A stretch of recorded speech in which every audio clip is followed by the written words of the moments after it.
আগামীকাল 4 দিনের সফরে আমি চীন যাচ্ছি। প্রেসিডেন্ট শি জিনপিংয়ের সঙ্গে আমার বৈঠক হবে। চীনের বড় বড় ব্যবসায়িক প্রতিষ্ঠানের সিইওদের সঙ্গেও বৈঠক করব। পৃথিবীর সর্ববৃহৎ চাইনিজ সোলার প্যানেল নির্মাতা প্রতিষ্ঠান লংজি বাংলাদেশে কারখানা স্থাপনের আগ্রহ জানিয়েছে। আমরা তাদের সঙ্গে কাজ করছি। এছাড়া প্রযুক্তিগত সহায়তা, মেডিকেল সহায়তা, স্বল্প মূল্যে চিকিৎসা সহ অন্যান্য বিষয়ে আলোচনা হবে। তারা আমাদের দেশ থেকে আম, কাঁঠাল ও পেয়ারা আমদানি করতে চায়। এটা খুব দ্রুতই শুরু হবে। এই সফরের মধ্য দিয়ে আমাদের দু দেশের সম্পর্ক ঘনিষ্ঠতর হবে। আমি বরাবরই বলে এসেছি, আমরা মহা সৌভাগ্যবান এক জাতি।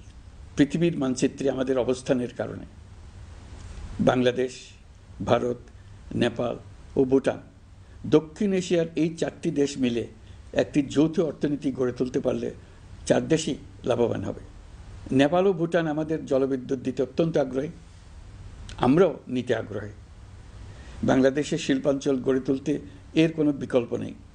আমাদের রয়েছে এক বিস্তীর্ণ মহাসাগর। ভৌগোলিক অবস্থানগত কারণে আমাদের সামনে বিরাট অর্থনৈতিক সুযোগ এনে দিয়েছে। কুমিরা থেকে টেকনাফ পর্যন্ত দীর্ঘ উপকূলভূমি। এই দীর্ঘ উপকূল জুড়ে বিরামহীনভাবে অনেকগুলি আধুনিক প্রযুক্তি সমৃদ্ধ আন্তর্জাতিক মানের সমুদ্র বন্দর, শিল্প কারখানা, রপ্তানি প্রক্রিয়াজাতকরণ এলাকা স্থাপন করা গেলে পুরো অর্থনৈতিক অঞ্চলের ভবিষ্যৎ দ্রুত পরিবর্তন সম্ভব।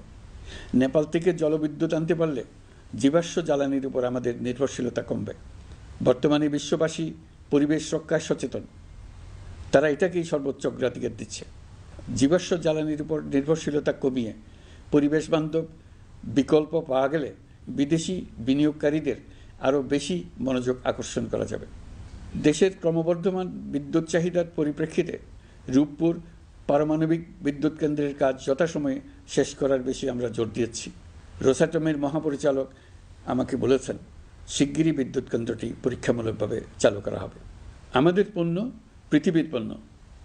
এই পণ্য নেপালে যাবে, ভুটানে যাবে, ভারতের 7 সিস্টার্সে যাবে।